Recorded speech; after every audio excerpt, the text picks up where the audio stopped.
নারী কখন নষ্ট হয়? যখন শ্বশুর বাড়িতে আদর যত্ন পায় না তখন।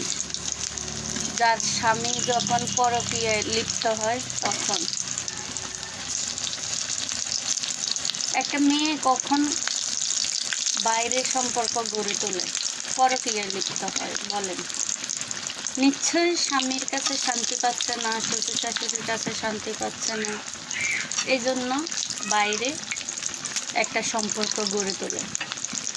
একটা মেয়ে, আমি যতটুকু জানি, একটা মেয়ে কখনো যদি শ্বশুর বাড়িতে স্বামীর কাছে সবার কাছে যদি আদর যত্ন পায়, কখনো অন্য পুরুষের সাথে সম্পর্কই করবে না।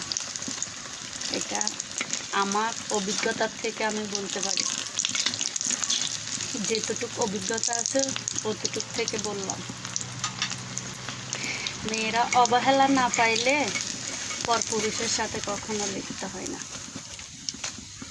অবহেলা, অযত্নে, অনাদরে কিন্তু একটা সম্পর্ক নষ্ট হয়ে যায়।